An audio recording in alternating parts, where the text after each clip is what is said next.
हम वापस एक बार इसको रिवाइज कर लेते हैं कि जेडीके क्या है, हमारा जावा डेवलपमेंट टूल किट होता है। ये एक फोल्डर होता है, इस फोल्डर के अंदर बहुत सारे मेथड्स होते हैं, फंक्शन होते हैं, क्लासें बनी होती है बहुत सारी। उन क्लासों, उन मेथड का यूज करके हम जावा का प्रोग्राम क्या करते हैं, बना सकते हैं। लेकिन बनाएंगे कहाँ पर? बनाने के लिए हमें कोई जगह चाहिए, एनवायरनमेंट चाहिए, प्लेटफॉर्म चाहिए, जो हमें कौन देता है? हमें देता है JRE। JRE क्या देता है? जावा रन टाइम एनवायरनमेंट है, जो जावा के प्रोग्राम को बनाने में और एग्जीक्यूट करने में हमें क्या करता है? हेल्प लेता है, प्लेटफॉर्म देता है। और हम कोई सी भी ID का यूज करके जावा के प्रोग्राम को बना सकते हैं। कौन कौन से ID है? हम चाहे तो जावा के प्रोग्राम को नोटपैड पे बना सकते हैं, नेटबीन्स पे बना सकते हैं, या फिर इलिप्स पे बना सकते हैं। बहुत सारे ऐसे आईडी होते हैं जो जावा को सपोर्ट करते हैं, क्योंकि जावा एक pure object oriented programming language है, सिक्योर लैंग्वेज है, डायनामिक लैंग्वेज है, इसको कुछ भी बोल सकते हो आप। बहुत सारी चीजें हैं जो जावा के बारे में बोली जाती है, जिन्हें हम वन बाय वन जब हमारे पास आता रहेगा तो हम इसको पढ़ते रहेंगे, समझाते रहेंगे कि कैसे टॉपिक में कैसे वर्क करना है। अब ये आईडी हो गया, फोल्डर हो गया। तो सपोज करो सी के अंदर यहाँ पर सी ड्राइव होगी, सी ड्राइव के अंदर एक फोल्डर बना होगा,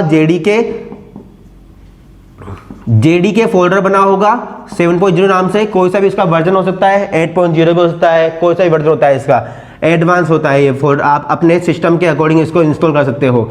जेडीके फोल्डर होगा, फोल्डर के अंदर बहुत सारी क्लासें होंगी, पैकेज होंगे, फंक्शन होंगे, और उनके अंदर ही यहाँ पर आपको क्या मिल जाएगा? JRE मिल जाएगा, जो जावा को रन टाइम एनवायरनमेंट देता है, जिस पर हम जावा के प्रोग्राम को रन कर सकते हैं, बना सकते हैं, एग्जीक्यूट करा सकते हैं।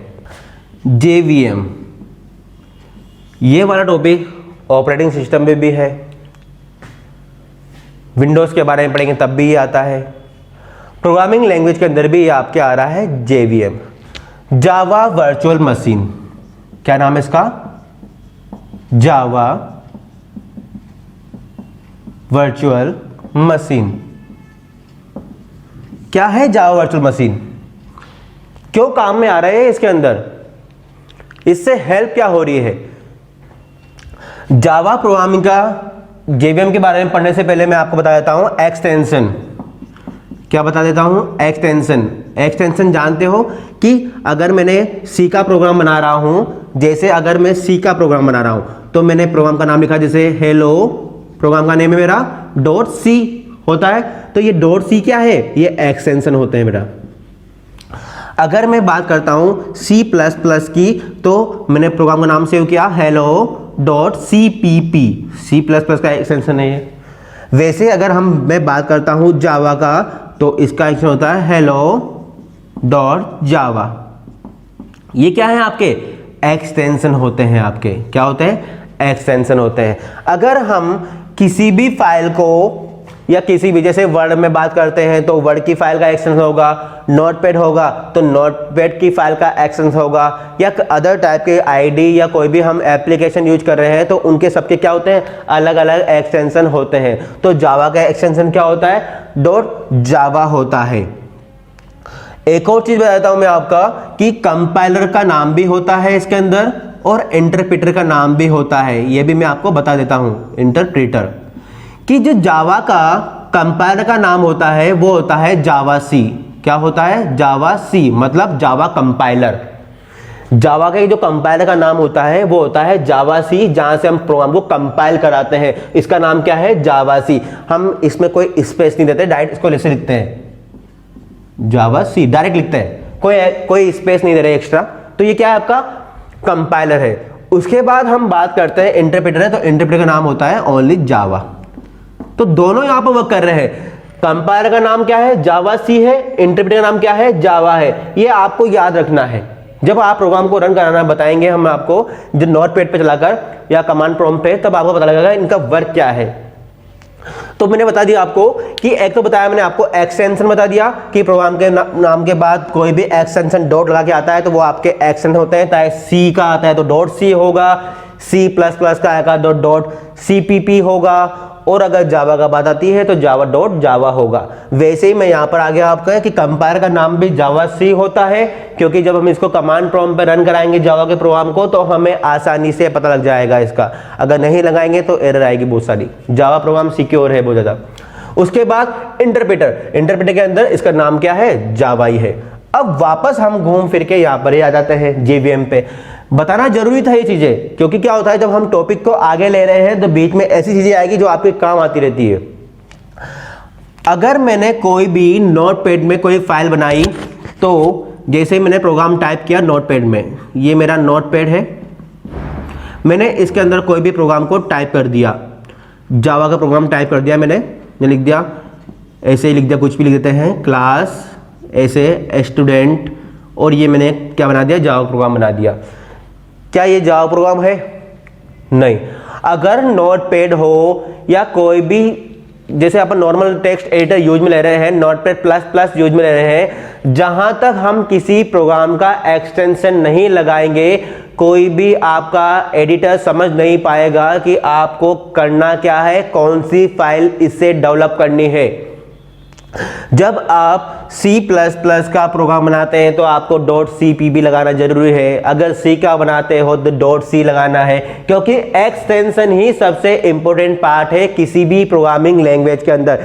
एक्सटेंशन से ही हम पहचान सकते हैं कि किस प्रोग्रामिंग लैंग्वेज के अंदर हम प्रोग्राम को बना रहे हैं, किसी भी IDE पर। IDE क्या है हमारा, इंटीग्रेटेड डेवलपमेंट एनवायरनमेंट है।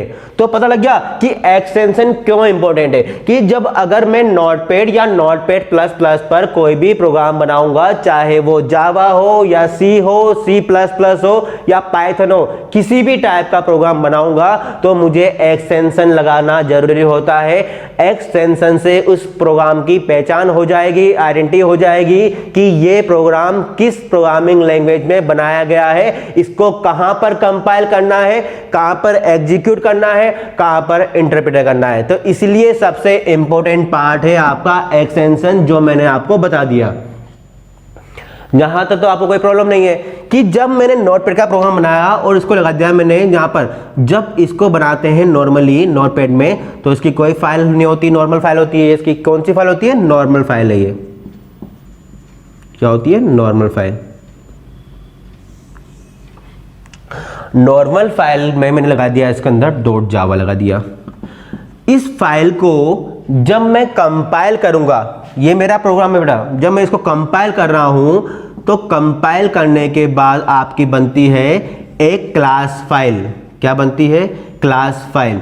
मैं बात कर रहा हूं जावा की, क्योंकि हम जावा ही पढ़ रहे हैं। जावा के अंदर दोनों ट्रांसलेटर यूज में आते हैं, मैं ये आपको ऑलरेडी बता चुका हूं।